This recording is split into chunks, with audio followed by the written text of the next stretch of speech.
this next gentleman coming to the stage, not only is he going to Alaska, but he's going on tour. Oh, yes, he is. Get your hands together for Mr. Oscar Collazos. Yes. What's up, everybody? Oh my God, I'm so excited to be here. I'm gonna say that doing a hold on a second. I was trying to do this live on Instagram, but that didn't work because my phone just fell off my tripod because it fucking fell.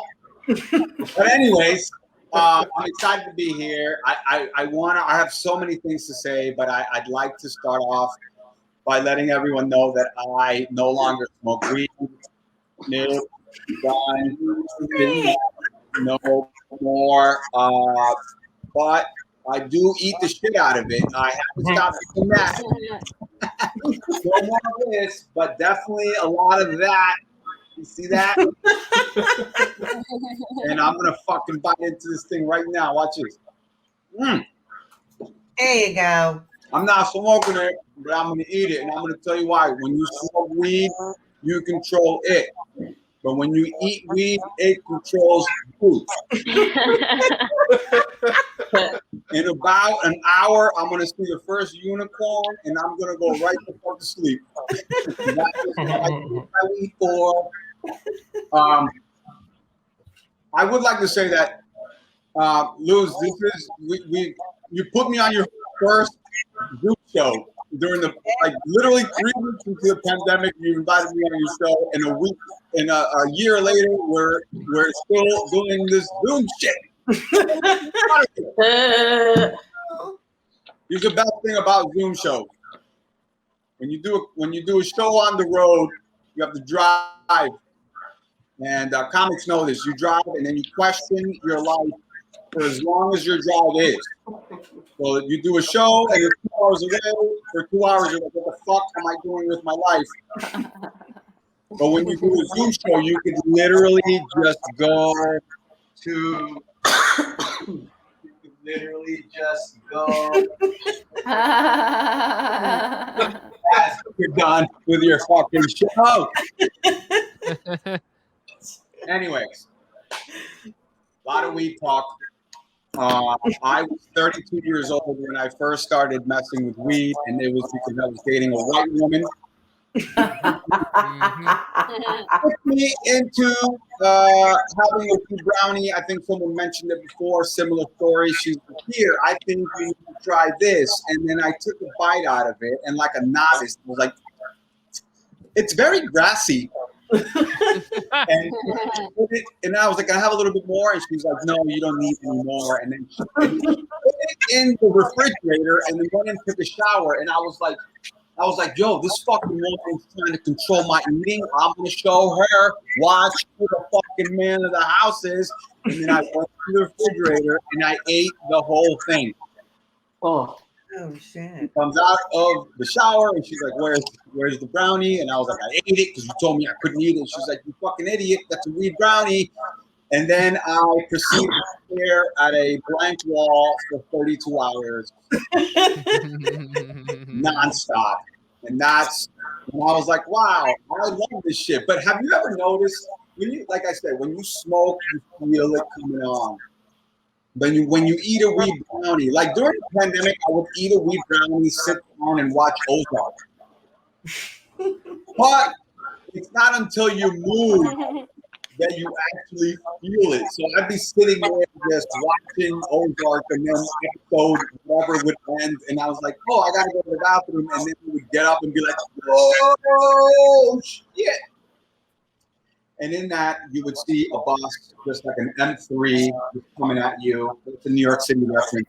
M3 would come in, mowing you fucking down. I don't know where I was going, but I'm going to tell you this. A long time ago, I flew to Vegas. And this was when weed was illegal in Vegas. And my friend gives me a nugget. The nugget was like that big. But she didn't give me a vessel to smoke it into. And this is because I was going through the airport.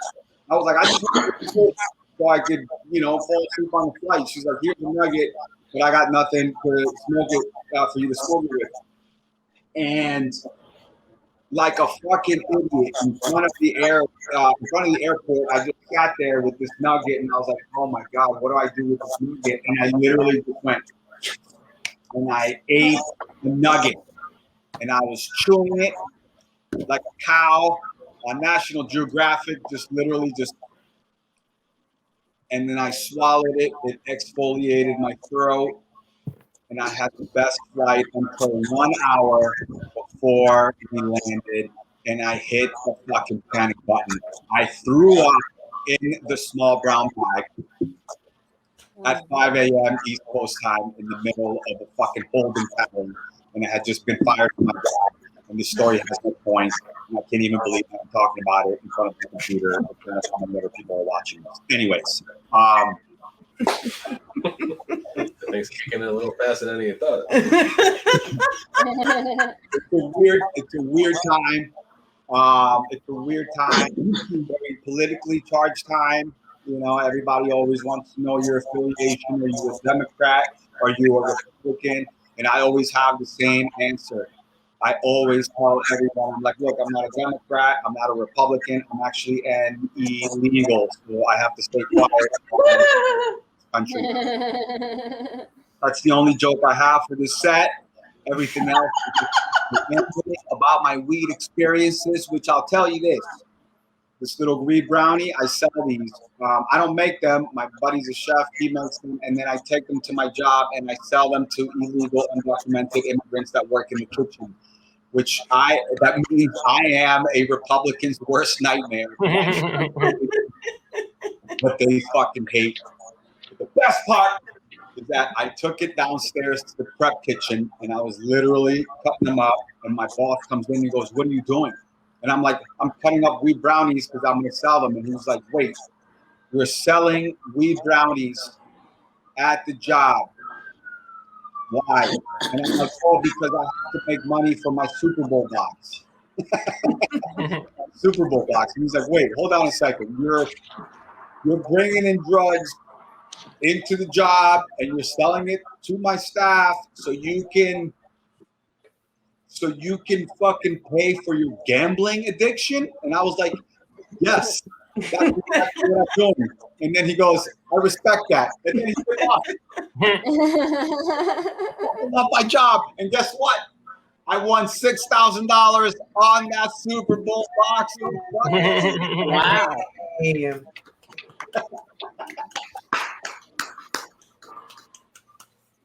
I know you asked a question before, but it was, I think the question was the first time you ate a weed brownie or like the first time you did something, right? First time you got high. The first time you got high. Okay, so the first time I got high was with my ex-girlfriend, who is an awesome person. Still love her. She's great. But she put me into this like, I need to eat weed brownies all the time. And I ate one. I was still trying to figure out how much of a weed brownie to eat before you're like, whoa, I'm going to fucking die. And we had dinner reservations. I live in Harlem, right off of 125th Street at the time. And the dinner's reservation were Canal Street. And I don't know why I'm pointing that way. Actually, Canal Street is that way. You don't care. But Canal Street's that way. And he was like, I'll meet you at the restaurant. So I eat this weed brownie. It doesn't hit me. I eat a little bit more. And I'm like, this shit ain't hitting me.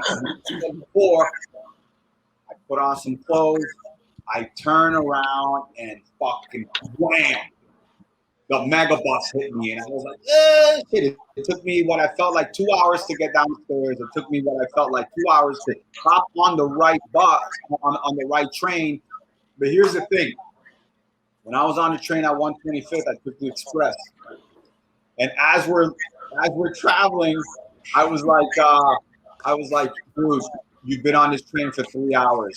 You need to look up before you end up in Coney Island. And when I looked up, I was passing 116th Street. Just the next stop. Anyways, I get to Canal Street. I don't know how to get out of there. I finally emerge, and then I sit down and I start crying. And I call my girlfriend, and I'm like, I can't figure out where I'm at.